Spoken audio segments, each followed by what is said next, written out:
Studying is actually really difficult when you don't know what you're doing. When I started medical school, I almost had to learn how to learn, and this is something that nobody teaches you. School doesn't teach you, medical school doesn't teach you, university doesn't teach you, and you basically just have to figure it out yourself. If you're new here, my name's Amelia and I am a second year medical student. I actually found it really difficult last year to figure out my technique and figure out what worked for me in terms of learning the medical school content. So with that, I thought I'd make a video on different evidence-based techniques to study, and some of which I use to pass my medical school exams. So if that's something you're interested in, please stick around to watch.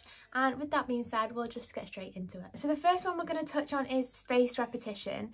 So I actually have another video on my channel called Failure by Forgetting, and I basically go through how your brain encodes information and how you get your information from your short term to your long term. So if you're interested in that, please check it out. However, in this video I'm going to go a bit more into the actual techniques and how they work. But just to set the scene, your brain actually has a short-term memory and a long-term memory, and information is obviously stored in your long term for much longer than it is stored in your short term. So you're wanting to get the information into the long term, and that is done by encoding.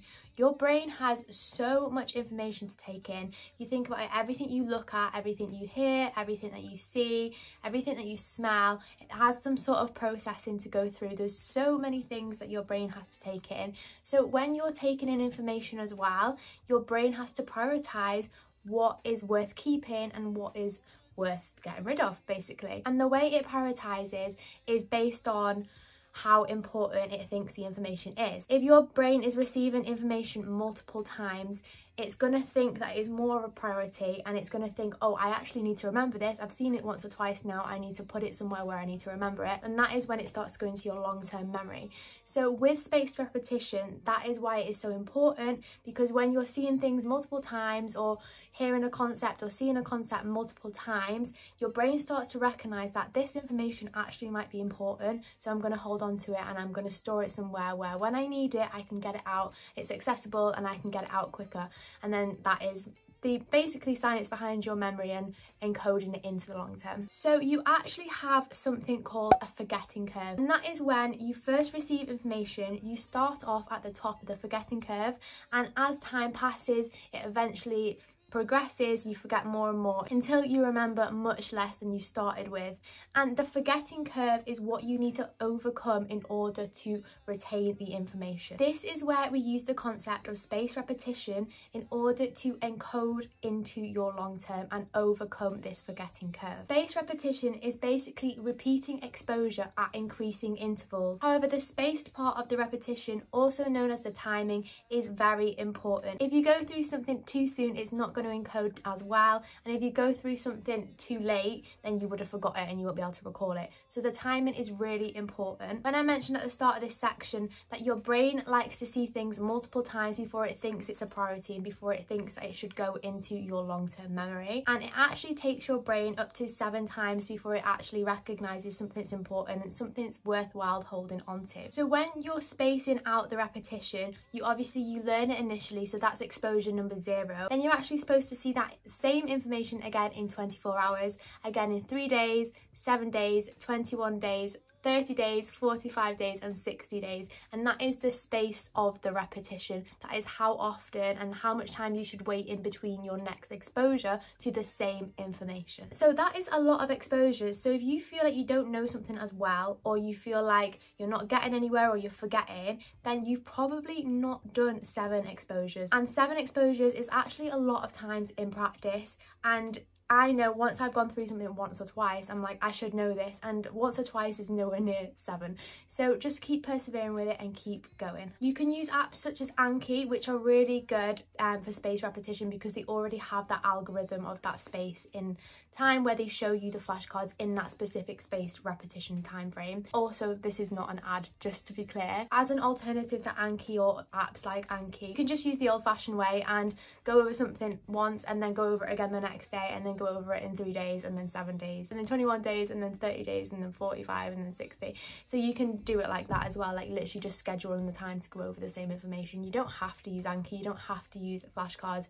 You can do it whatever way you feel comfortable or that you most enjoy, but as long as you are using the spaced repetition. Number 2 is active recall. Science actually shows that your long-term memory is increased when retrieval is involved in the memory. What do I mean by that? Trying to remember what you know and then filling in the gaps is much more effective than just going through something that's in front of you multiple times. And my personal favourite method to do this is blurting. I absolutely love coming up with a topic that I'm going to go through on a whiteboard, going through everything I can remember onto the whiteboard, and then going back to my notes and seeing what I've missed, and then just doing that over and over and over again until you remember all the details you need to know. That is my personal favourite, and that is a great alternative to the use of flashcards. I am not an Anki girl, I am not a flashcard girl, and I know that in medical school literally everybody uses flashcards.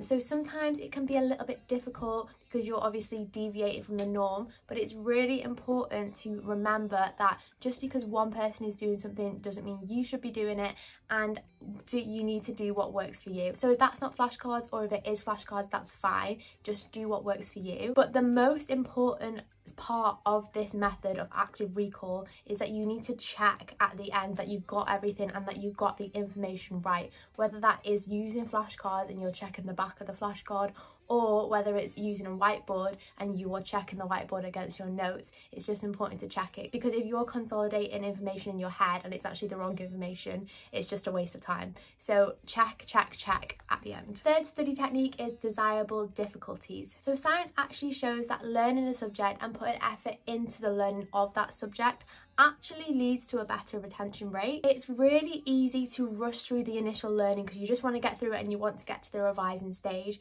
But this is actually the most important stage, and if you put effort into this stage, if you put effort into this initial learning, then you're going to remember a much larger proportion of it in the long term, and therefore you're going to have to recall and re-go over much less. So it's basically making your life easier, work smarter, not harder. So just ensuring that you're putting effort into the actual learning and the understanding and the comprehension of the subject that you are actually trying to learn, the best way to achieve as much retention of information as possible. The next study technique, number 4, is elaboration. So elaboration is further describing a concept in order to solidify the actual understanding of the concept. I don't know if you've ever heard when people say, if you can explain a topic to somebody, it means you know it really, really well. That's why teachers are experts in their field, because they can teach you what they know. They know it inside out. That is why they can teach it you. That's why they can stand up and tell everybody about it. It's the same concept. So actually a lot of the time I feel like I know something, and then when I try and describe it to somebody, I actually realise like I really don't know this at all. And that is a great way to test your understanding. This is why I love group work so much, because it really does show you what you do and don't know. But you don't have to work in a group in order to do this. Like, you can literally just speak it out loud to nobody, to the wall, and that will pinpoint you your weaknesses, and then you can use that to work on the weaknesses and then repeat. And then once you get to the point where you can very confidently talk about something, then you obviously know it very well and you obviously understand it very well. You can know something without understanding it, and it is the understanding that's important, because a lot of the time the information you need to learn is something that you need to apply, so you need to understand it to apply it. Number 5 is interleaving, and interleaving is basically switching between topics and keeping your brain a little bit on its toes. And this really helps with your brain finding similarities between different topics and differences between different topics in order to be able to categorize them. When you're going over one subject for a very long period of time, your brain starts to kind of think, do you know what, I don't really need to know that, I don't really need to know that. However, when you stop and then start something else, it's like fresh, and it's your brain's thinking, right, something fresh, like I need to start taking this information in. So just ensuring that you're not doing something for too long is really important. But then it's also important to not spend too little time on things as well. Like, you've kind of got to find the happy medium. So number 6 is concrete examples. And that is basically the application of a subject and using examples to test your memory and also test your understanding. When something is put into a real life scenario or put into an example, it kind of increases the comprehension you have for that subject, increases the links, and helps with the encoding into your long-term memory. This is especially important to be doing in subjects like medicine, because a lot of the exam questions are actually testing the application of knowledge. You need to understand it to start with before you can apply it, and then you also do need to be able to apply it. So they are two really important skills that you should not overlook, because a lot of the time people go into the exams thinking, oh, I know all these facts. When it comes to applying them to a question, they can't answer the question because they can't apply it. So it's really important to learn it and also practice applying it. And that can be done through coming up with your own examples, reading examples online, or practicing past paper questions, question banks. PastMed's really good, QuesMed's really good. Just your university's paper banks that they've got, or past formative questions, coming up with questions yourself, all really, really good techniques. Also, none of those things I've just mentioned are an ad. And the last learning technique, number 7, is dual coding, and that is basically using multiple methods of learning. So I like to use the read, write, speak method, which is basically I read a piece of information, I then write it out, and I then speak it. And that is using 3 different methods. So you're reading, you're writing, you're speaking, in order to kind of switch between different things, and it helps your brain to understand things again, and it helps your brain to encode it. You can also use things like drawing, colouring, watching, listening, all different methods that can be used. As long as you're switching between different ones, that will really help your brain further encode information. So that is a quick blast, hopefully, of the study techniques and the evidence-based techniques that I use to improve my memory. And that is something we all want to achieve. So yeah, that's it. Hope you've enjoyed this video. If you have enjoyed this video, I would really love it if you would like and comment down below and subscribe to my channel. Thank you so much for watching once again, and I'll see you in the next one.